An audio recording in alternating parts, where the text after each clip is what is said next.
Hello. This short lecture covers the topic of faulty subject-verb agreement. This grammar faux pas is pervasive not only in student writing, but just about anywhere you encounter written or spoken English. It's another one of those grammar issues that, when handled incorrectly, can make you look like a careless communicator. The basic principle of subject-verb agreement is that singular subjects take singular verbs, while plural subjects require plural verbs. As you can see in these pictures, for instance, the bird on the left is a single subject and takes a single verb in the sentence, the bird sings. The pair of birds on the right are a plural subject and take a plural verb, as in, the birds sing. Now, subject-verb agreement errors happen when the writer or speaker uses the plural form of a verb when the subject calls for a singular form, or when the singular form of a verb is used when the subject calls for a plural form. An example of this would be the subject disagree with the verb, where the subject is a singular subject and disagree is the plural form of the verb, where it should be disagrees instead of disagree. Now, kids drop the third person S ending on verbs all the time, possibly to sound cool, but more likely because they just don't know the correct form of the verb.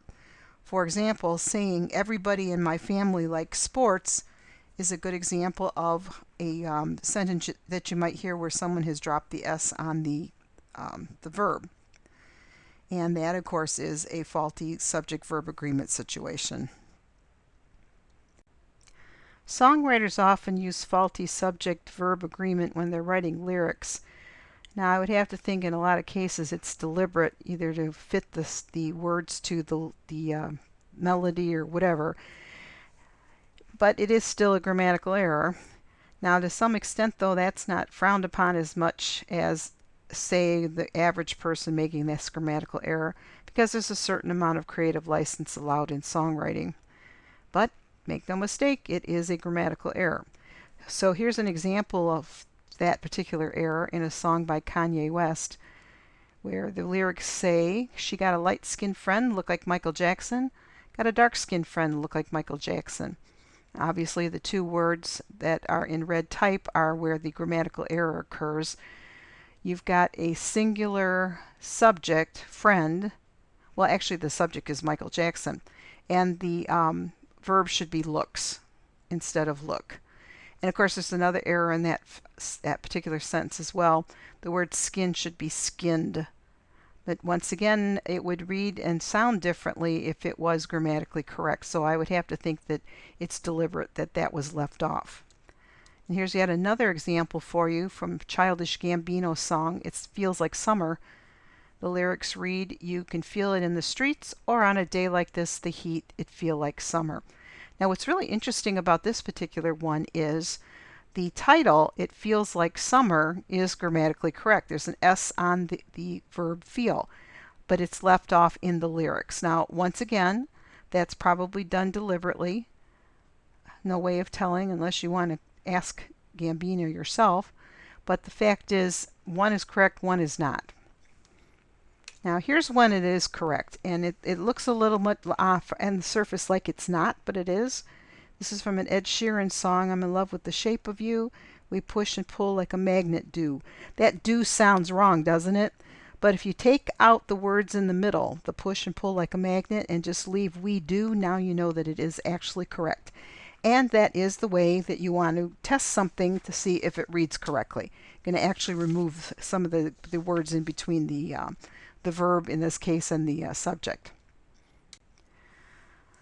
And in fact, here's an example of a sentence that does work correctly. The word student, a good student knows the value of communication skills. Student is a singular verb, noun, and the verb knows is the singular conjugation of to know. So a good student knows the value.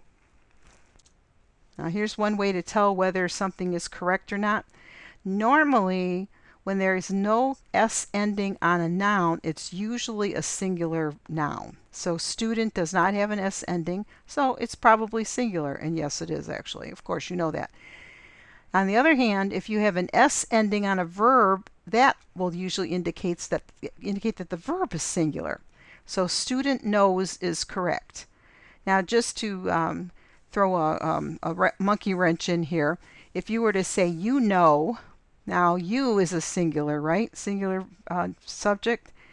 But when you conjugate the verb to know, the verb know does not take an S, even though you would be a singular subject. Now, of course, you could also refer to a bunch of people, and then that would make it more obvious that it would take that ending. Now, here's an example of a sentence that is not correct. Good students knows the value of communication skills. Now, you know, reading that out loud, it probably is very obvious that it's not correct. Students is a plural subject. The verb that is used there is not the plural verb. Instead, look at it this way, that if you have an S on a noun, it usually indicates that it's plural, the opposite of what I said earlier, and an S on a verb usually indicates that it's singular. So now the subject is not equivalent to the verb in terms of construction. Here are some common rules that you could refer to, and in fact, you know, it might be a good idea maybe even just to print this page and tuck it in somewhere with your materials from this class. When you are using the subjects on the left-hand side, there is an indication of whether it is a singular or a plural verb. And you can see that he, she, it, that's the third person subject, and a singular verb like he, she, or it takes that S ending. Now, naturally, there are always some exceptions to the rules or special rules. For example, when the subject is made up of two or more nouns that are connected by a conjunction like the word and, you are going to use a plural verb. That's because she and her friends are now considered to be two items making up that subject. So it's a plural subject. So the plural verb needs to be used in that case.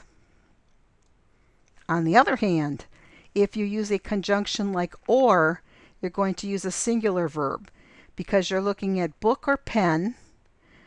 You're looking at the singular book, you're looking at the singular pen, and the or indicates that you are referring to one or the other of these. So that's why you use the singular verb. You know, once again, you can test it by just reading it out loud. The book or the pen is, or the book or the pen are. Are sounds wrong. Is correct. And you have to sort of trust yourself on those types of judgments. Okay, now here, let's make it even more confusing. When you have a subject made up of both singular and plural nouns that are connected by that conjunction or, the verb agrees with the part of the subject that it sits closest to. So in this particular case, assistance is plural, and the verb that is closest to the assistants is a plural verb. His assistants run. Okay? The singular, even though this is there is a singular and a plural in there, it actually would end up being this way because you want it to agree with the closest part of the subject. Now, you might be thinking, like, how in the world am I supposed to remember this stuff, like when I am talking, for instance? Well, there's no doubt that when we speak, we don't always speak grammatically because for one thing, we think a whole lot faster than our mouth can respond. And so, yeah, you're going to make some mistakes, and this is one of them. That's the subject-verb agreement. But for the most part, when you are writing, you have to look for these kinds of issues. Especially if you're not sure what is the correct way to do it, go back and look through your writing and look for these instances and then do a test. Check and see whether you've got a singular or a plural subject, and then you will know what type of a verb you need to use. All right, now here's another riff on that agreement rule that I just showed you a moment ago. When the subject is made up of singular and plural nouns connected by or, okay, the verb needs to agree with the part of the subject that it is closest to. But look what happened in this sentence. It is now flipped around. His assistants are now at the beginning of the sentence, or the president, and now the verb is going to agree with the word that the noun that it is closest to. So now you have a singular verb. So president runs versus the last one where the assistants were last and it was assistants run. Now, how's that for confusing? All right. And as if that wasn't confusing enough, here are some more exceptions that are going to confuse you further, more than likely. One thing that often happens in writing, well, in speaking for that matter too, is that you will have phrases that come between the subject and the verb.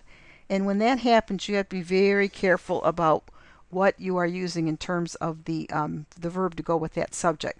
So in the case of the first one there, one of the boxes is. One and is are the two items that go together. The boxes in the middle, although they are plural, have nothing to do with that verb. Now, I know this is confusing because a moment ago I just said you're going to use the verb that is closest to the subject in front of it, and that's the verb type you're going to use. Well, that's when you use the word or. In this case, you don't have an or in there. You're talking about one of the boxes. So one is. And again, take out of the boxes to test whether that sounds correct. One is does sound correct. Same with the next one. The people who read that report are. Now, people is one of those verbs that is considered to, subjects that is considered to be plural. Even though looking at it, it looks like it could be a singular. People is a group of a bunch of people, right? Or two people for that matter, okay? But it is an implied plural. Now the next one there, the team lead as well as his developers is. Now the team lead is the subject as well as his developers in the middle. You can remove that in order to tell that the team lead is the correct way to say that. The manual, including all the chapters in the first section, is. Manual is a singular, and so is the verb there. And the woman with all the answers sits.